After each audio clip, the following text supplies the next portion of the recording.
Captain Jake Mortson stood on the bridge of the Starbound, watching the massive space station grow larger on the main screen. Access Prime Was huge, bigger than any city he had ever seen. Ships from dozens of different worlds moved around it, like insects around a bright light. Some were sleek and silver, others were dark and angular. A few looked like they were made of living metal that shifted and changed color as he watched. "First time seeing something like this, Captain?" asked Lisa Park, his chief engineer. She was a small woman with grease-stained hands and bright eyes that missed nothing. She had been working on starships since she was 16, and Jake trusted her more than anyone else on the ship. "First time for all of us," Jake said. "Earth has never sent a ship this far before." Ben Cole, the communications officer, looked up from his station. "The Zephrians are sending us docking instructions. Bay 47, level 12. They say to follow the green lights." Jake nodded. The Zephrians were the ones who had invited humanity to join the Galactic community. After months of radio messages back and forth, they had finally agreed to meet in person. The Starbound carried 200 of Earth's best people, scientists, engineers, doctors, and diplomats. This meeting could change everything for humanity. "Take us in nice and slow," Jake told his pilot. "We want to make a good first impression." The Starbound moved through the space traffic with careful precision. Jake watched other ships dock at the station. Some were tiny, barely larger than a shuttle. Others were massive cargo haulers that could carry entire cities. His own ship was somewhere in the middle, large enough to cross the galaxy, but small enough to be fast and maneuverable.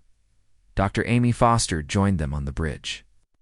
A calm woman who had volunteered for the mission because she wanted to learn about alien medicine. "Are you nervous?" she asked Jake. "A little," he admitted. "We're representing all of humanity. That's a big responsibility." "The Zephrians seem friendly enough," Amy said. "Their messages have been polite." That's what worries me," muttered Matt Turner, the security chief. He was a big man with scars on his hands from years of military service. "In my experience, when someone is too polite, they're usually hiding something." Jake looked at him. "You think this is a trap?" "I think we should be careful," Matt said. "We don't know anything about these people except what they've told us. And they've had weeks to prepare for our arrival." The Starbound slid into the docking bay with a soft thump. Jake felt the ship shake slightly as the docking clamps engaged. Outside the windows, he could see Zephrian workers moving around. They were tall and thin, with pale blue skin and large eyes. They wore simple work clothes and moved with quick, efficient motions.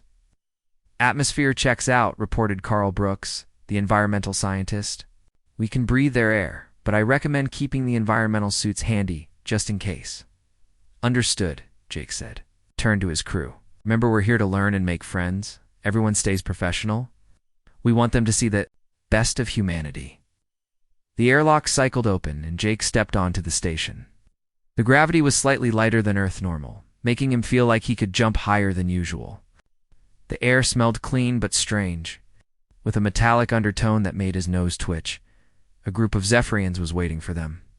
The leader was taller than the others, with intricate markings on his forehead that seemed to glow faintly. Stepped forward and bowed slightly. "Captain Morrison," he said in perfect English. "I am Ambassador Kethel. Welcome to Nexus Prime." Jake bowed back. "Thank you for inviting us. This is a historic moment for humanity." "Indeed," Kethel said. "We are eager to learn about your people. But first, you must be tired from your journey. We have prepared quarters for you and your crew. Tomorrow, we will begin the formal meetings." As they walked through the station, Jake noticed how different everything was. The corridors were wider than those on human ships, and the walls curved in strange ways that hurt his eyes if he looked at them too long. The lighting was soft and blue, and he could hear a constant low humming that seemed to come from everywhere at once. "The station is beautiful," Amy said to their guide. "Thank you," Kethel replied. "It has been our home for many generations. We hope you will be comfortable here." They passed through a market area where dozens of different species were buying and selling goods. Jake saw creatures that looked like walking trees, others that seemed to be made of liquid metal, and some that were so strange he couldn't even guess what they were. The variety was overwhelming. "So many different people," Lisa whispered. The galaxy is vast, Kethel said. There are thousands of intelligent species, each with their own gifts. Humanity will find its place among them. They reached the guest quarters, which were spacious and well-appointed. Jake's room had a large window that looked out at the stars. He stood there for a moment, thinking about how far they had come. Earth was just a tiny dot of light somewhere in the darkness. Captain Ben's voice came through the communicator. "I'm picking up some strange readings from the ship. Might be interference from the station systems. Keep monitoring it," Jake said. "Let me know if anything changes." That night, Jake couldn't sleep. Something felt wrong, but he couldn't put his finger on what it was. The Zephrians had been polite and welcoming, but there was something in their eyes that made him uneasy. Matt's warning echoed in his mind. In the morning, it would begin the negotiations that could bring humanity into the galactic community. But first, they had to survive the night, unknown to Jake and his crew. Other Zephrians were already moving through the lower levels of the station. They carried small devices that looked like harmless maintenance tools. Their leader, High Commander, Vexstar, watched from a hidden control room as his agents prepared to plant the devices that would doom the human ship. "Are you certain this will work?" asked one of his subordinates. "The humans are primitive," Vexstar said. "They will never detect our modifications. By the time they realize what has happened, they will be stranded on Kethine, and the galaxy will be safe from their influence." He turned to watch the human ship through the security cameras. Soon the Starbound would carry its crew to their doom, and humanity would become nothing more than a cautionary tale. The Starbound had been in hyperspace for 3 days when everything went wrong. Jake was in his quarters reviewing the diplomatic agreements when the ship lurched violently. Red lights flashed, and the emergency alarm screamed through the corridors. He grabbed his uniform jacket and ran toward the bridge as the ship shook again, throwing him against the wall. "Report," he shouted as he burst onto the bridge. Lisa Park was bent over her engineering console, her face pale. "Multiple system failures, Captain. The hyperspace drive is fluctuating. Power conduits are overloading throughout the ship.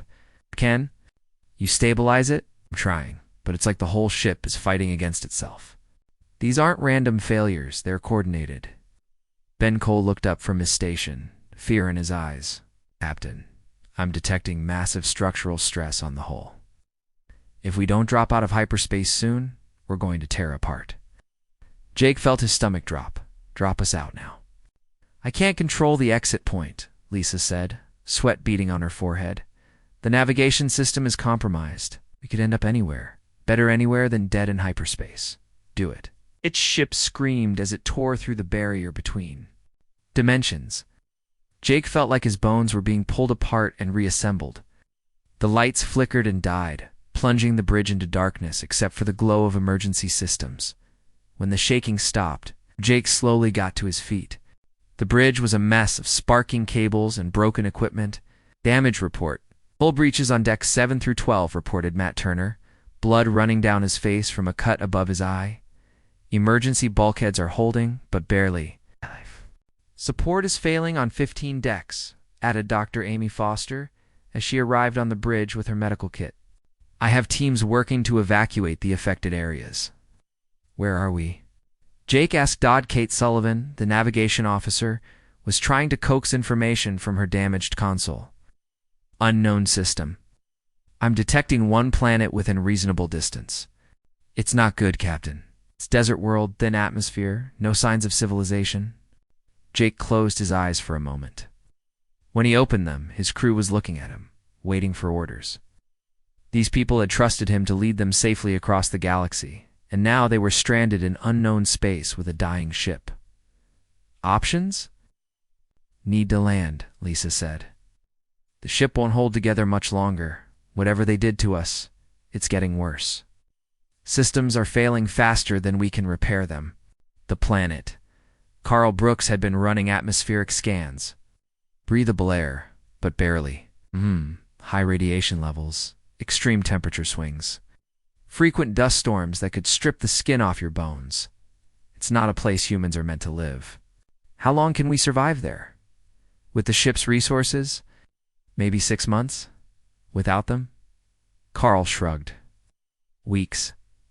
Jake made the hardest decision of his life. Prepare for emergency landing. All hands, brace for impact. The starbound fell toward the planet like a wounded bird. Lisa managed to fire the emergency thrusters at the last second, but it wasn't enough.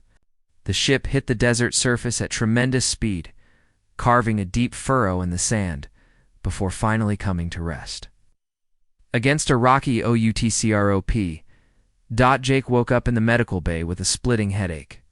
Dr. Foster was moving between beds, treating the injured. "How many?" he asked. 37 dead, she said quietly. 62 seriously injured.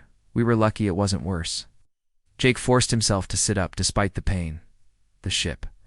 Go see for yourself. Outside, the starbound was a wreck. Hull was cracked open in several places, revealing the twisted metal and melted circuits inside. The front section was completely destroyed. Sand was already blowing through the gaps, covering everything in a fine orange dust. Lisa approached him, her engineering uniform torn and dirty. "I've been checking the damage. The hyperspace drive is completely destroyed. Even if we had a full repair facility, it would take years to fix." "What about communications?" Ben Cole shook his head. "The communications array was sabotaged before we left the station. I found the devices this morning, sophisticated work. Someone wanted to make sure we couldn't call for help. The pieces fell into place in Jake's mind. The Zephrians. To be, Matt said. They had access to our ship. They knew our systems." Jake felt anger burning in his chest, but he pushed it down. Anger wouldn't save his crew. "What do we have to work with?" "The manufacturing bay is intact," Lisa reported. "Most of our tools survived. We have raw materials from the cargo holds. The reactor is damaged but functional. Food supplies." "Months, if we're careful," said Amy. "Less if people are doing heavy work." "Water. That's our biggest problem," Carl said. "The recycling systems are damaged. I'm detecting underground water sources, but they're deep. We'd need to dig." Jake looked around at his crew. They were bruised, scared, and stranded on a world that wanted to kill them. But they were still alive, and they were still looking to him for leadership. "Listen up, everyone," he called out, gathering the survivors around him. "I know this looks bad. I know you're scared. Hell, I'm terrified. But we're not dead yet, and as long as we're breathing, we keep fighting." He pointed to the wreckage of their ship. Zephrians thought they were sending us to die. They wanted humanity to disappear quietly with no witnesses. Well, they made one mistake. "What's that?" Someone from the crowd. Jake smiled grimly. "They underestimated what humans can do when they have their backs against the wall.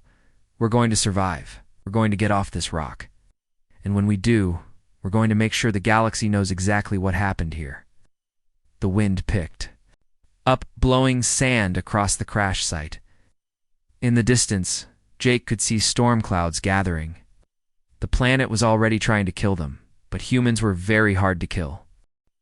3 weeks after the crash, Jake stood in what used to be the ship's main cargo bay. Now it looked like the biggest junkyard in the galaxy. His crew had torn apart every system that wasn't keeping them alive, sorting the pieces into careful piles. Metal here, electronics there, power cells in a separate corner. "Tell me we're making progress," he said to Lisa Park. Lisa wiped sweat from her forehead, leaving a streak of grease behind. More than I expected, honestly. The sabotage. Devices were built with Zephrian technology. When I took them apart, I found some interesting things.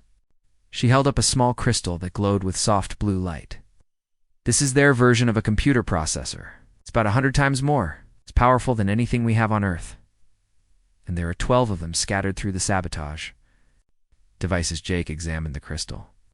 It was warm to the touch and seemed to pulse with its own inner life. "Can we use them?" That's what I'm trying to figure out. "Their programming language is completely different from ours, but the basic principles are the same. If I can crack their code, we might be able to integrate these into our own systems." Across the bay, Matt Turner was organizing salvage teams.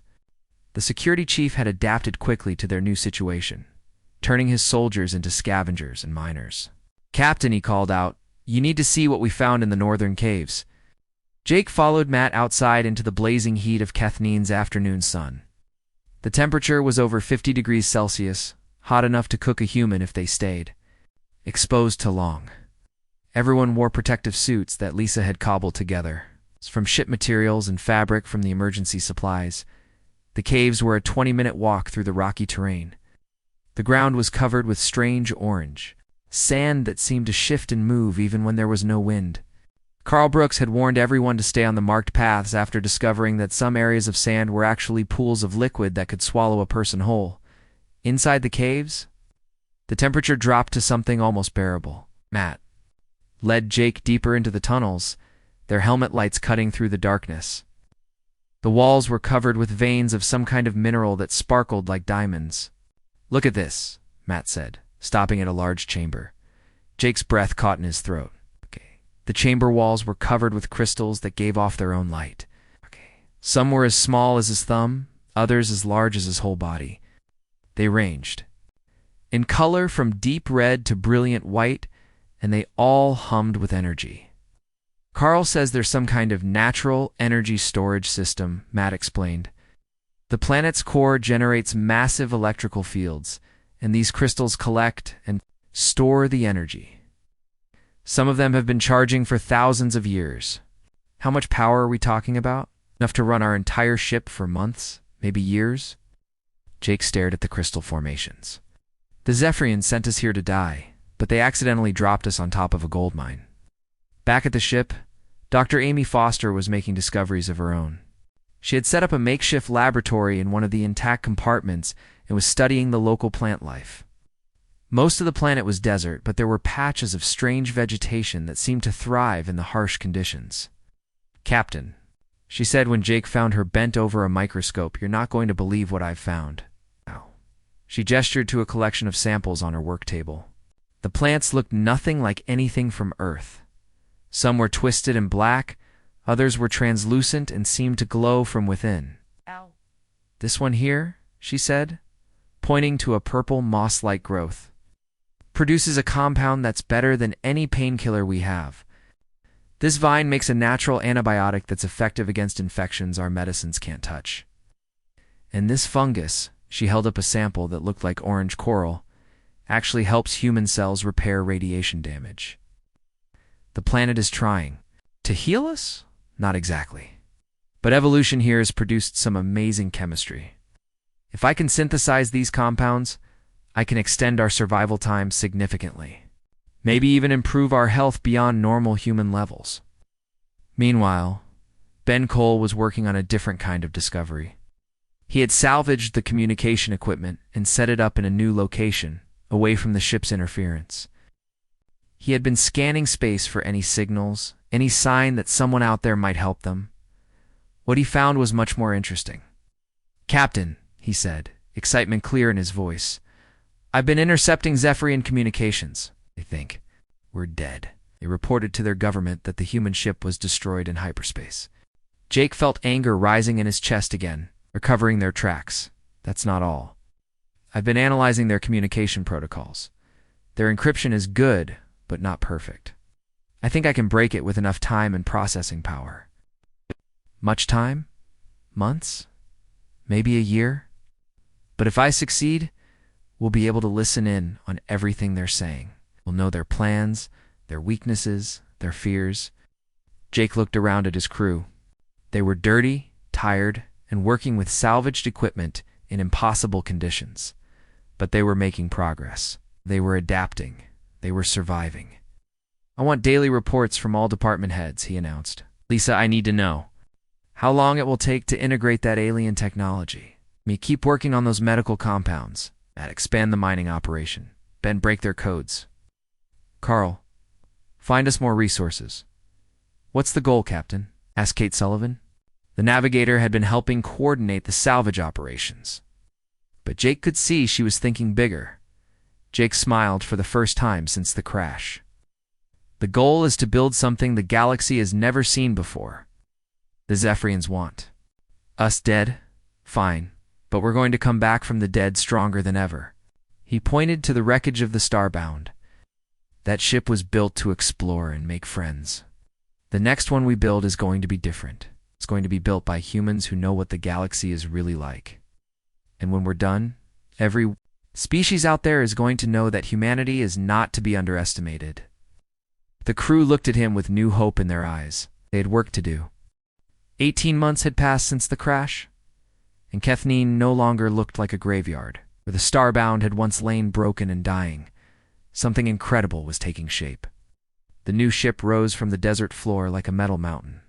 3 times larger than their original vessel, and unlike anything the galaxy had ever seen, Jake stood on a newly built observation platform, watching his crew work. Hundreds of people moved across the ship's surface like ants, welding, installing, and testing systems that shouldn't have been possible to build. The hull gleamed with a strange metallic sheen that seemed to shift colors in the sunlight. "Beautiful," said Lisa Park, joining him on the platform. The chief engineer looked older now, her hair streaked with gray from months of impossible work. But her eyes burned with the satisfaction of a job well done. "Tell me about the hull, Jake," said Lisa, smiled. "That's the best part. We mixed the crystalline metals from the caves with our own alloys. The result is something that's nearly indestructible. I fired a plasma cannon at a test sample yesterday. It didn't even leave a mark. And the power systems. Better than I dreamed. The Zephrian quantum processors are integrated with our own computers. The ship doesn't just run programs it thinks, it learns. Yesterday, I watched it redesign its own cooling system to be more efficient. The ship is redesigning itself. Not exactly. But it's constantly analyzing its own performance and suggesting improvements. It's like having the best engineer in the galaxy working around the clock. They walked down to the main construction area where the new hyperspace drive was being installed. It was massive, twice the size of their original engine, and it hummed with barely contained energy. The crystal formations from the caves had been carefully integrated into the drive system, creating something that was part human technology, part alien engineering, and part natural phenomenon. "How fast will it go?" Jake asked. "I honestly don't." "No," Lisa admitted. "The theoretical calculations suggest it could be 5 times faster than anything currently in space. But we won't know for sure until we test it." Dr. Amy Foster approached them, carrying a tablet full of data. The ship's doctor had been working on more than just medicine during their time on Kethine. "Captain, I need to show you something," she led them to a section of the ship that looked different from the rest. The walls here had an organic quality, as if they were grown rather than built. Plants from the planet covered the surfaces, their strange colors creating patterns that were both beautiful and alien. "This is the biointegration section," Amy explained. "I've been working with the plant compounds I discovered. Some of them can actually interface with our technology. They make the ship's systems more efficient and help repair damage automatically. The ship can heal itself. To some extent, yes.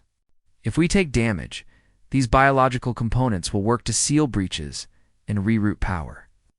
It's not perfect, but it gives us capabilities that purely mechanical systems can't match." Jake was impressed, but also worried. Are we still human? Or are we becoming something else? Amy considered the question carefully. We're still human. But we're humans who have learned to work with alien technology and environments. We're adapting. Ben Cole's voice crackled over the communication system. "Captain, you need to get to the bridge. I've got something important." The bridge of the new ship was nothing like the Starbound's command center. It was larger, with stations, arranged in a circle around a central holographic display. The walls were covered with screens showing data streams, star charts, and tactical information.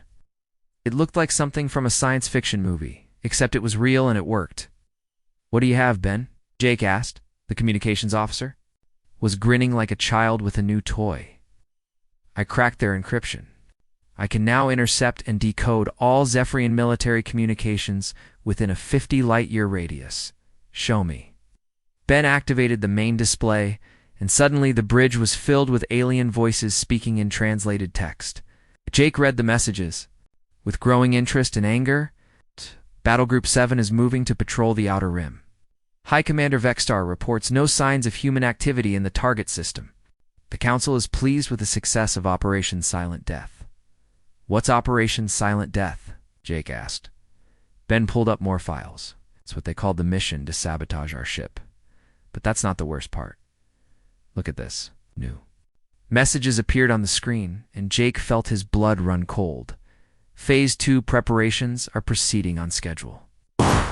The Earth system will be isolated within 6 months. The human homeworld must not be allowed to send more ships. The contamination must be contained. Recommend deployment of the void mines around their solar system. Jake stared at the messages. They're planning to attack Earth. It gets worse, Ben said. I've been tracking their fleet movements. They're positioning ships to cut off all hyperspace routes to Earth. They want to make sure no one can warn your planet about what's coming. Matt Turner, who had been listening from his security station, spoke up. How long do we have? Based on their communications, maybe for months, before they complete the blockade, 6 months before they start the actual attack. Jake felt the weight of responsibility settling on his shoulders. It wasn't just about his crew anymore. Earth itself was in danger, and they were the only ones who knew about it. Options, he asked. Lisa checked her engineering reports. Ship isn't finished, but she's space-worthy. We could leave now if we had to. Weapons systems. Matt grinned. Oh, we have weapons. I've been very creative with the crystal energy systems. This ship could take on a Zephrian battlecruiser and win. Just one? Well, let's find out. Jake looked around at his crew. They had come so far from the desperate survivors who crashed on this planet. They had built something incredible, something that could change the balance of power in the galaxy. Get me a communication channel to Earth, he ordered. Sir, it will take months for a message to reach them through normal space, Ben said. Then we'll have to deliver it in person. How soon can we launch? Lisa consulted her checklist. Div. Me 3 days to finish the final systems checks. You have 2 days. Earth is counting on us, and we're not going to let humanity down again. The Phoenix Rising was about to be born. The Phoenix Rising dropped out of hyperspace above the Zephrian homeworld like a thunderbolt from an angry god. Every sensor on the planet screamed warnings as the massive ship appeared where no ship should be able to appear. The Zephrian defense networks, built to detect any approaching vessel from light years away, had detected nothing until the human ship was already there. Jake stood on the bridge, watching the planet grow larger on the main screen. Zeph Prime was beautiful, covered in silver cities that gleamed like jewels against the blue-green landscape. Orbital stations surrounded the world like a crown, and ships moved between them in careful patterns. It was the heart of Zephrian civilization, and no enemy had ever come this close to it. They're scanning us, reported Ben Cole from his communication station. I'm picking up dozens of different sensor sweeps. They have no idea what we are. Good, Jake said. Let them wonder. Kate, take us into high orbit. Nice and slow. I want them to get a good look at us. The Phoenix Rising moved through space with fluid grace, despite its enormous size. The ship was over 2 kilometers long, and bristled with equipment that no Zephrian had ever seen before. The hull shifted colors as they watched, cycling through deep blues and silver that seemed to ripple like water. Captain Matt Turner said, From his tactical station, I'm reading massive energy spikes from the planet's surface. They're powering up their defense systems. Let them, Jake replied. We're not here to start a fight. We're here to finish one. The first Zephrian ships appeared within minutes. They were sleek vessels, built for speed and elegance, with the curved lines that marked all Zephrian technology. 3 destroyers took position around the Phoenix Rising, their weapons trained on the human ship. Alien vessel, came a transmission in heavily accented English. You are in violation of Zephrian space. Identify yourself immediately, or you will be destroyed. Ow. Jake smiled grimly. Ben, open a channel to the entire Zephrian fleet. I want everyone to hear this. Channel open, Captain. This is Captain Jake Morrison of the human vessel Phoenix Rising. You tried to kill us. You sabotaged our ship and left us to die on a dead world. But we didn't die. We survived.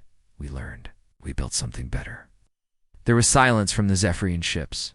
Jake could imagine the confusion and fear spreading through their crews. You're supposed to be dead, came a new voice, older and more authoritative. The human ship was destroyed. I know that voice, Ben whispered. It's High Commander Vexstar. He's on the lead battlecruiser. Hello, Vexstar, Jake said, disappointed to hear from us. Sorry to ruin your plans. More ships appeared, surrounding the Phoenix Rising. Within an hour, the entire Zephrian home fleet was arrayed against them. Dozens of warships from fast, patrol boats, 2 massive dreadnoughts, all with their weapons pointed at the lone human vessel. You are outnumbered 100 to 1, Vexstar transmitted. Surrender now, and your deaths will be quick. Funny thing about numbers, Jake replied. They don't mean much when you have better technology. Lisa, show them what we can do. The Phoenix Rising's hull began to glow with soft blue light. Energy patterns raced across its surface like lightning trapped in metal. The ship's quantum processors, inherited from Zephrian sabotage devices and improved by human ingenuity, reached out across space. Every Zephrian ship in the fleet suddenly went dark, their weapons powered down. Their engines stopped. Their life support systems switched to emergency power. The proud warships of the Zephrian home fleet hung in space like dead hulks, completely helpless. How? Vexstar's voice crackled over the communication channel, now running on backup power. You taught us your technology when you tried to kill us, Jake explained. We learned how your systems work. We improved on them. Your ships are built around quantum processors, just like the ones you planted on our ship. We can shut them down whenever we want. The silence from the Zephrian fleet was deafening. But we're not here for conquest, Jake continued. We're here to talk. I'm going to restore power to your ships now. Don't make me take it away again. One by one, the Zephrian vessels came back to life, but none of them moved to attack. The demonstration had been too complete, too overwhelming. The humans had just neutralized the entire home fleet without firing a shot. This is impossible, Vexstar said. You're a primitive species. You shouldn't have this kind of technology. We're human, Jake replied. We adapt, we improvise, we overcome. You tried to trap us in hell, but we turned hell into a forge and made ourselves stronger. What do you want? Jake leaned forward in his command chair. First, you're going to recall all your ships that are moving toward Earth. Second, you're going to send a formal apology to the human government. Third, you're going to pay compensation for the 37 crew members you murdered. And if we refuse, then we go to Earth, tell them what you did, and let human ingenuity loose on the problem of dealing with the Zephrian threat. Trust. Me? You don't want that?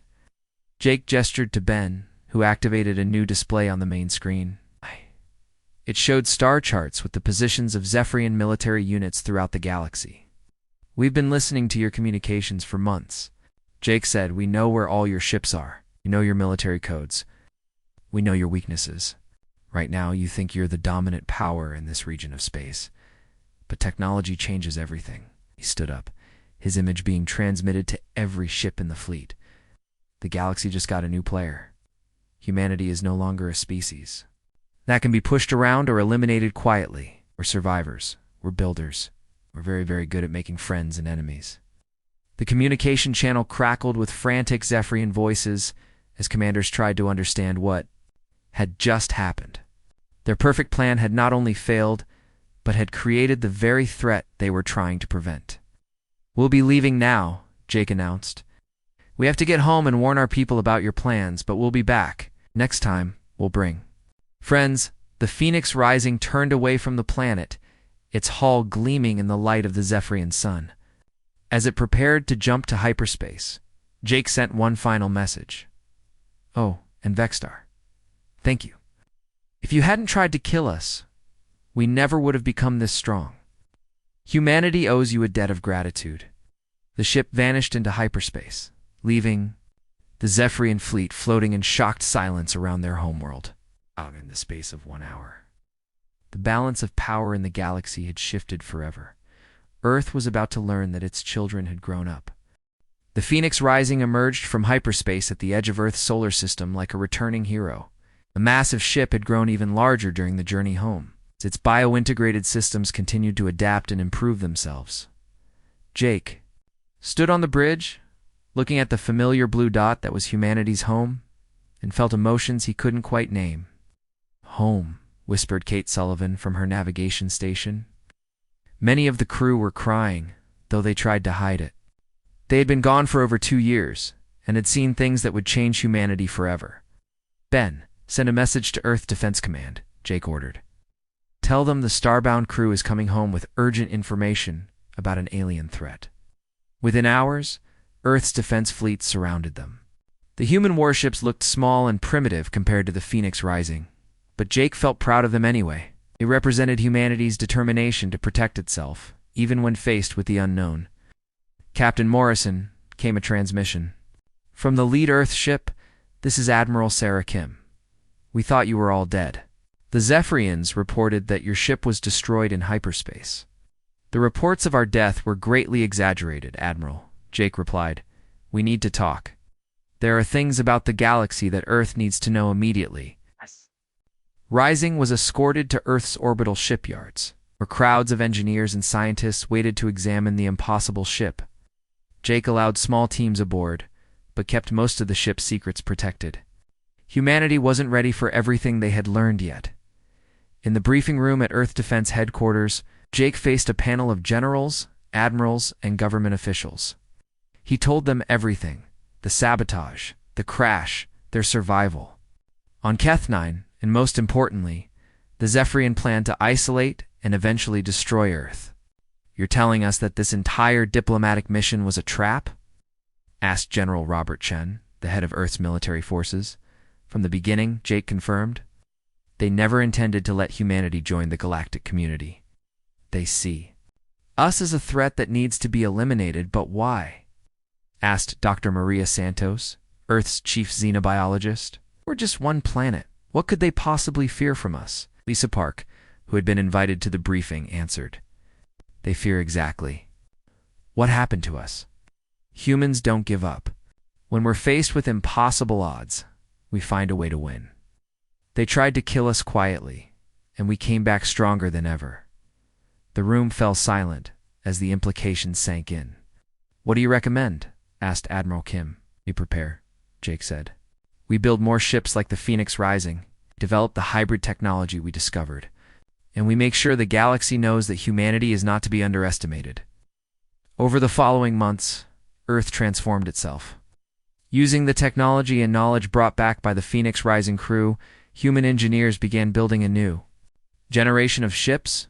Each one incorporated lessons learned on Kethine, combining human ingenuity with alien technology and natural phenomena. Dr. Amy Foster established the Institute for Xenobiology, where she trained new doctors in the medical compounds and techniques she had discovered.